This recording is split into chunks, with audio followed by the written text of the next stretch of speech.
Hi everybody, I'm doing a quick vlog here driving downtown. I just got done with my exams and I did pretty good. I think I'm less stressed now doing the exams, whereas before I was like, what the heck's going on? I've always been around books and been around art and elevated. I love sciences and stuff. And that's why I got into magnetic acupuncture, because I studied Tai Chi and learned about the toroidal field of the body, the energetic system of the body, and I just realized this is the way. But also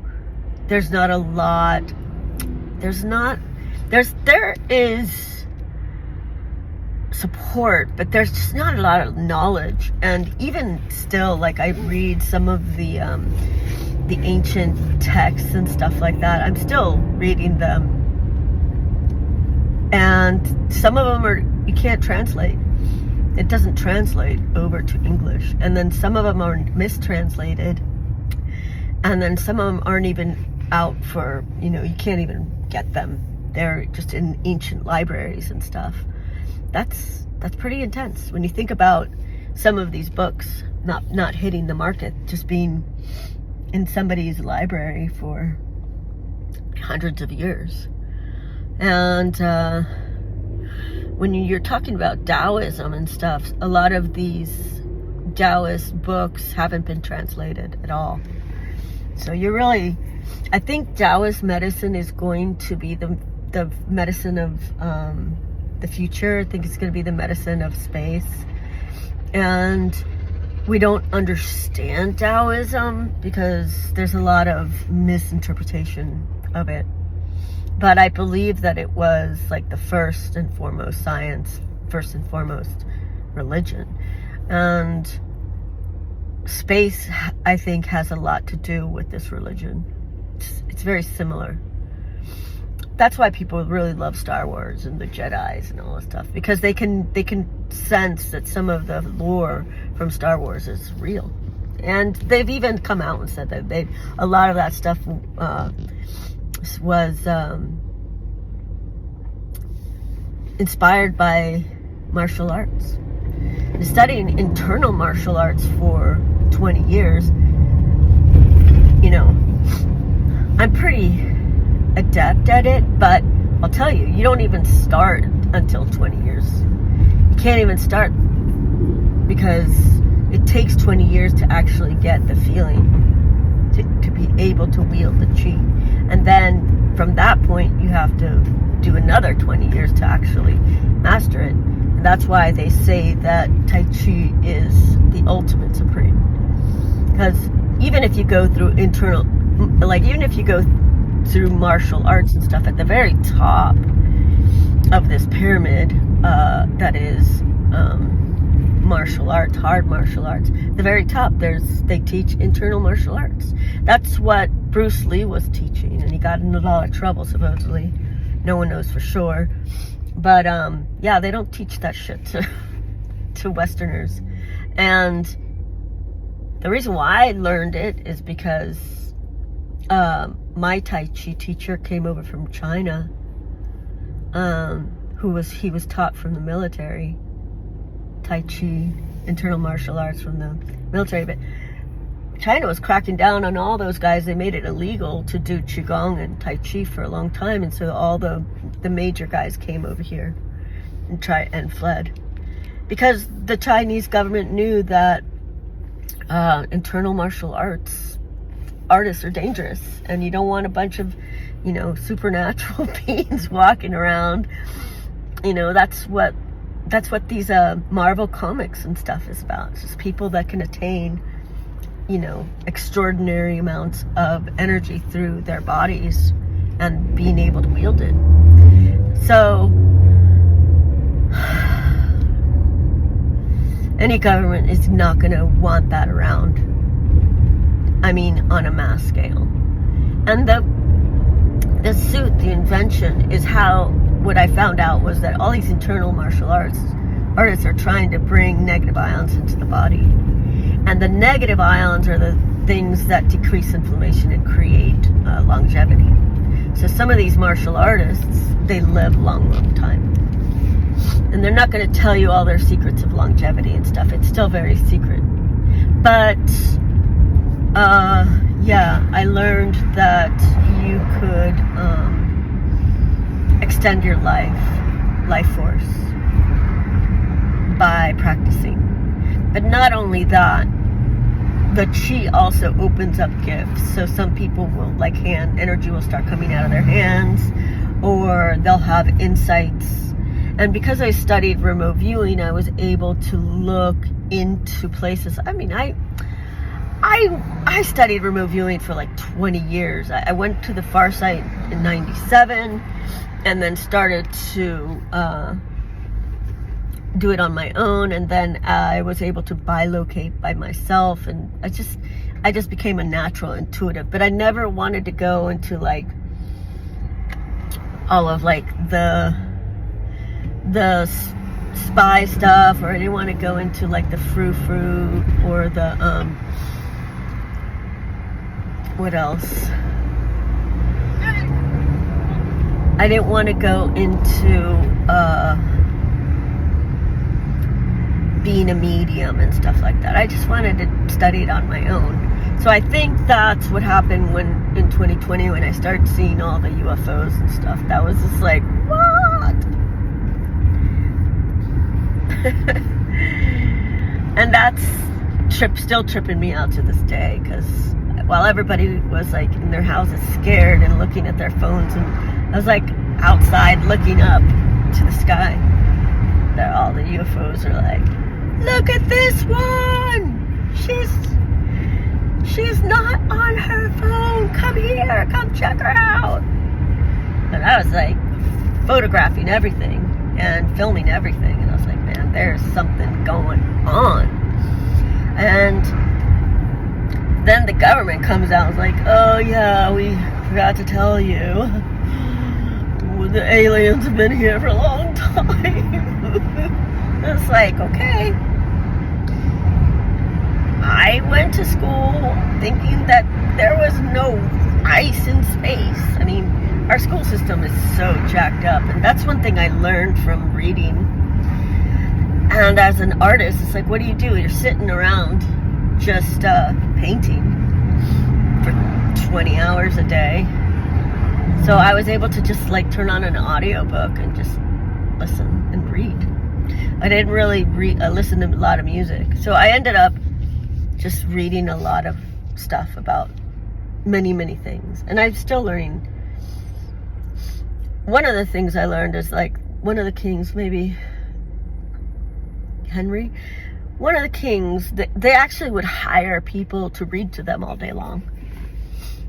And I was like, wow, you don't need to hire anybody to read to you. You can just buy a book for, $18 a day, which is the amount of like that people spend on, like a meal. And then you just go, if you don't have a lot of money, you just, go with a little less food and go with more knowledge. People can afford it. They just say that they can't because they were taught not to learn. Self-education is like you either love it or you hate it. And I just loved it. I was raised by my grandmother, who had books and music and art and people from all over the world, and I was very well educated. And then moving to the United States and like going into these public school systems, man, it was devastating for me. And I still continued to do my art, and then graduated and traveled the world, became published artist, and did a lot of stuff. But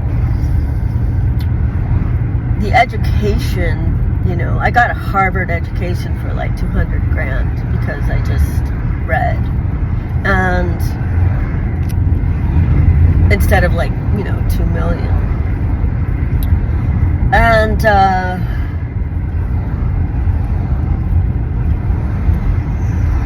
part of what's happening. Like, I read a lot of the Upanishads, and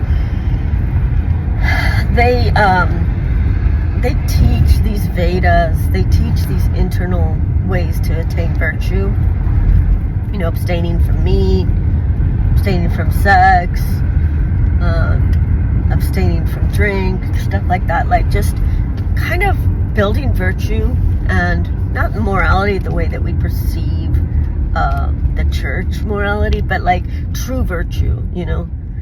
And it has something to do with the chi, in the sense that these ancients that attained certain types of virtuous powers and stuff, it really it really is like true. And some of those, you know, when I started seeing, like, my Tai Chi teacher was, you couldn't, like, 100 young men couldn't move him, you know. I was like, well, what is going on here? That's a mind-blowing thing. At first I thought, oh, I'm definitely being, what's the word? Brainwashed. I was like, oh, I'm definitely being brainwashed right now. This is weird stuff. No, wasn't being brainwashed. I just started to learn about internal martial arts. It's very real. So, it's not spooky in the sense that it's energy, but it's spooky in the sense that it's still considered sorcery, because the source energy, you know. So, like, a lot of Christians or a lot of people that don't understand energy, to them it's either woo-woo, or it's just it has some negative connotations that come from, you know, the witch hunts and everything that the Christians, that the Christianity did to pagans and stuff. And yeah, there's a lot of paganism, that there's some things that were just not good, but, you know, there was a lot of herbology that came in. A lot of that herbology is actually in our pharmaceuticals. And yeah, so this type of internal martial arts that creates this supple energy through negative ions, that's what the suit is. It's supplying the body with negative ions so that you can have not only medical AI, but acupuncture medical AI. And yeah, it's controversial. I mean, I'm in school right now, and it's all very old school, traditional needles and moxa, and very cool. You know, I'm learning a lot, and I respect it a lot. It's difficult to learn and understand. But there's other things that I'm doing, you know, that I believe that we're going to be able to heal bodies with light and sound. I think the ancient Egyptians and a lot of other people were already doing this. So there's some stuff going on with that's like, we can't, we're so far not advanced that it's difficult for us to wrap our head around this kind of stuff. You know, ozone therapy, red light, ultraviolet light,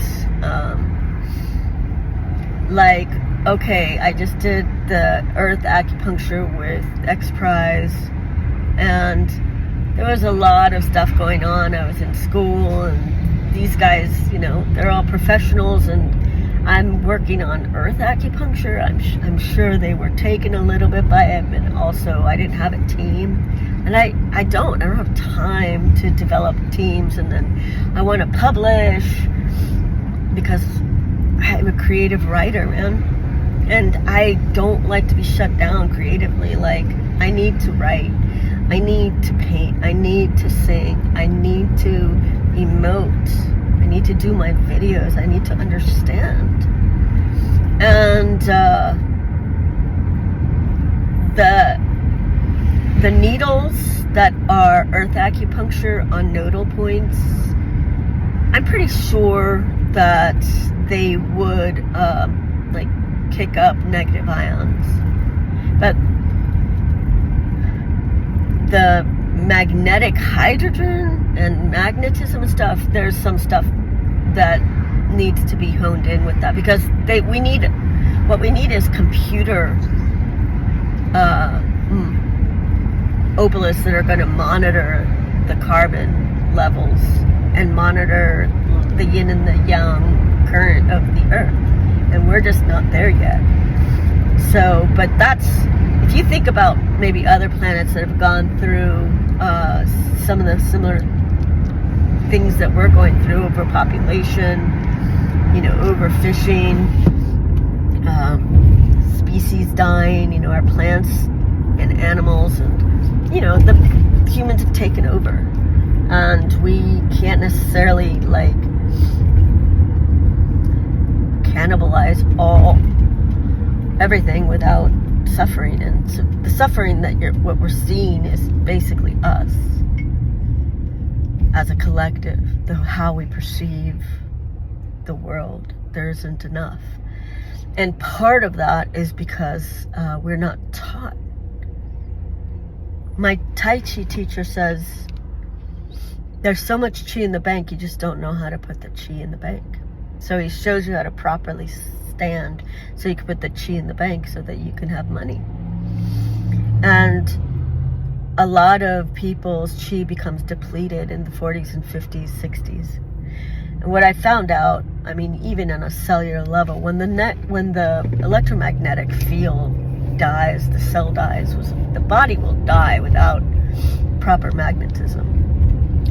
But we don't fully understand why. And part of it is, I've tried to explain this, we are a world that we understand what we see. If there's a pretty blonde girl, we understand it. If there's a beautiful mansion, we understand it. If there's a bling bling car, we understand it. But we don't understand things that are not, that we can't see. So if we can't see that there's, hundreds of millions of alien worlds with people and people's, on it, then we're going to be like, whatever. Aliens aren't real and we're the only ones here. But you need to think about it. That's really such a kindergartner kind of little kid kind of perception about the universe. Of course, there's hundreds of thousands of planets with life is teeming. The universe is teeming with life. That was hard because you think you're smart, and then you see 400 UFOs over Starbucks, and you're like, damn, I am not smart. I'm freaking not smart. On that level, our governments are definitely not smart on that level. They're trying to be, and they're trying to be all sneaky about it, and then they get all caught, and they're like, by the way, we're not alone. From what I understand, ships were coming and going from this planet for a long, long time. I'm not going to get involved with all that stuff because it's, I don't want to go down that rabbit hole of what's going on and all the conspiracies and all that stuff. I do know that energy is important, and I think that this kind of energy has been suppressed. I can't be the only one working on it, but we're coming into the Aquarian age, and everyone's like, well, yeah, but our atmosphere is failing.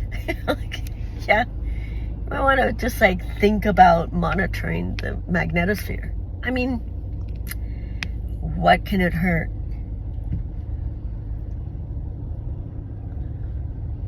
Because you create so much pollution on a planet, and you thin out its magnetosphere, and then you have tsunamis and acid rain and carbon CO2 problems. It's a nightmare.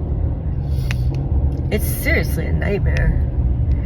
And on my paper with them, I said we should probably just have like a mass like job effort to grow coral. Send them, send people that need jobs, send them to the ocean and just start harvesting coral, because the corals are gone. They're gone. I mean, maybe we have like 18% left. And my argument is like, the numbers are all wrong, man, because coral used to be like on the entire bed. It wasn't just like the pristine and beautiful reefs. No, it was the entire ocean, man. It was like,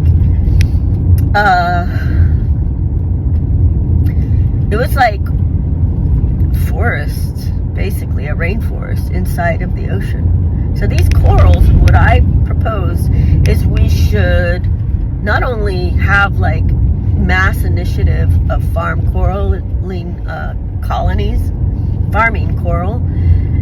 but we should also probably like genetically modify coral so that they're big and large. The ocean cannot sustain itself without the little trees.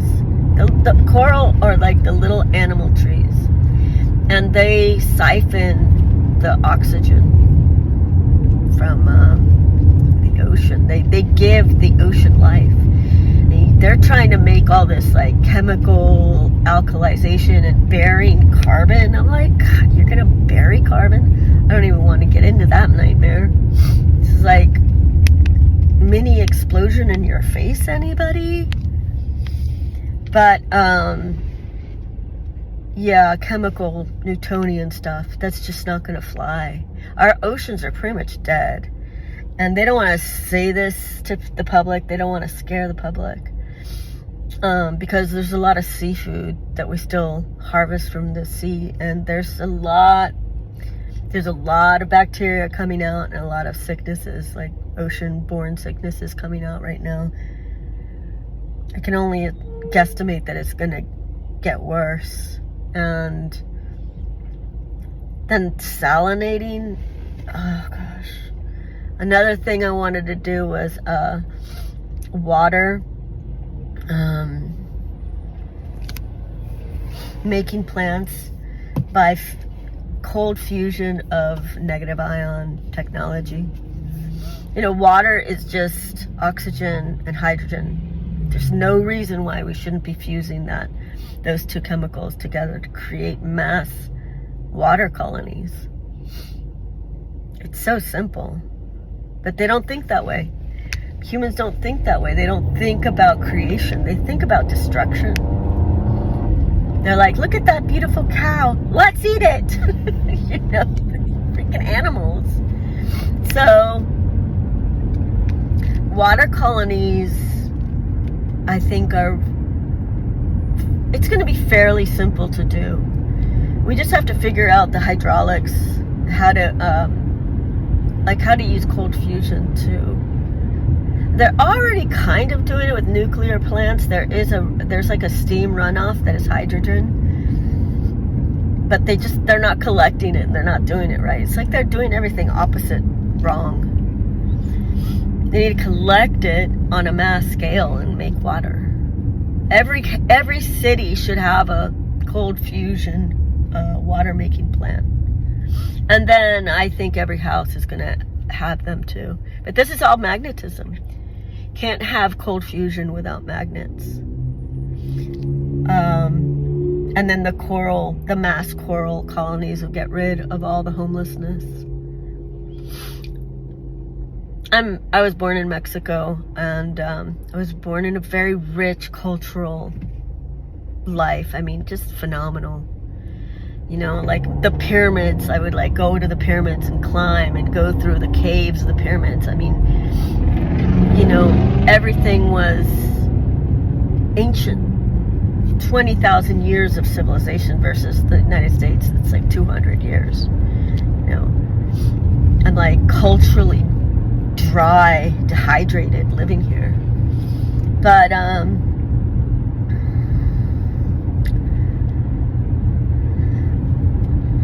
I learned some things dealing with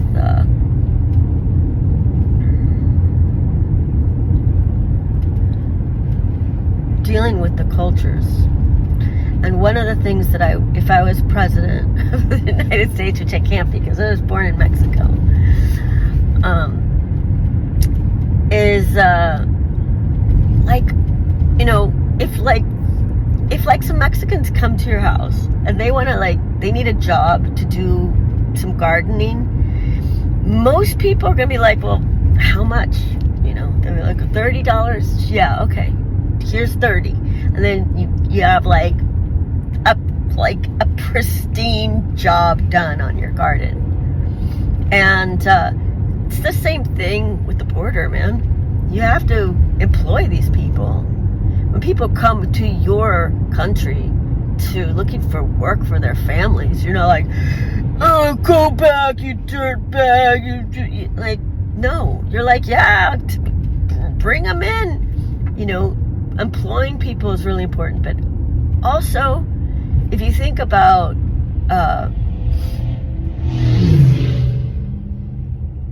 you know, giving them jobs in the military. China has a billion-man military? I think $1 billion. And what does the United States have, man? Not that many, I'll tell you. We could use a couple 100,000 Mexicans for our military. And you know what? If we were going to go to war with any of those countries, European countries, the Mexicans would fight with us, dude. And probably the Canadians. So why not start training Mexicans and put them in the Navy and put them in the Army, have special forces, train them? Why not? It's only going to make the United States better and stronger. And I can guarantee you that your garden would not be as pristine if it was, two white guys working there. Sorry. I'm a white Mexican. I definitely have problems with creating a wall. If you put a wall, and I know this is controversial, but if you're keeping people out, you're definitely keeping people in. And you think that this government can't get fascist to the Nazi level. You gotta think again, man. It can happen to anybody, anytime. Any wall that's trying to keep people out is gonna try to keep you in. Guaranteed. So I think the smarter thing is employ them. But see, this is what a woman president would do. They have a different way of looking at, the crisis. That's why I say if people are looking for jobs, we need so much coral in the sea. You could not farm enough coral. There could be lots on every single piece of, land in the ocean, beach property, and we still wouldn't populate the ocean with coral. But that's how much we need. We're not going to be able to survive. We're not going to be able to save the ocean without corals. It's not going to happen. And the bleaching of the corals is so, so sad. And it's bacterial, fungal, viral. That's what's poisoning the waters and the fish and stuff. That shit's gonna come back and bite us in the ass, man. It's gonna bite into your fish and freaking end up in the hospital. You don't believe me. And it's just, you can't poison the water. You can't poison the air. And every time I'm taking a bath in this lovely Epsom salts and lavender, I'm yeah, this is somebody else's poop water. It's recycled poop water. It's so disgusting. We're all in it. We're all swimming in each other's shit. Instead of having clean energy and cold fusion, water making plants have never been invented to the point where it's such a simple invention. So simple.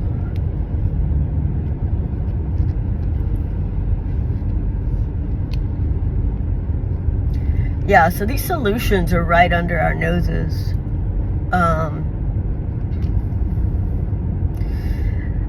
And I get it. There's a lot of stuff that, suppress and all this stuff, I understand it.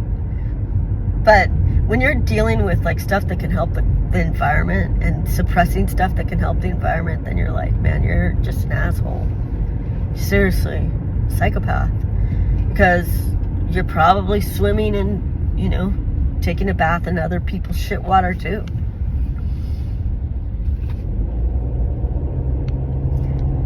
Yeah. So all these things are going to be coming out, and all of this new technology is going to be coming out, and stuff that they've had for a long, long time is going to be coming out. And anything that was like suppressed and stuffed down, all stuff, yeah, that's all going to be coming out too. And we're just at the beginning of the Aquarian age, but everybody knows it. Like, it's over, man. You just gotta figure out a way to get rid of all these oil guzzling cars and stuff. That's a big problem. It's a big part of it. And there is electric battery and stuff, but dude, all you fucking need is like, oh man, solar panels on a car, Like, how does your car run? With solar energy. It's like so easy. Or how about battery power? Just like sew two magnets together and put a little baby freaking motor, and there you go, you have a car. And then you have, cars run on water and stuff. That's all been suppressed.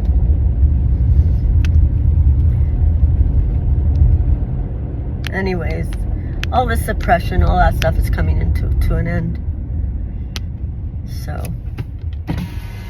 that's some good news. Okay.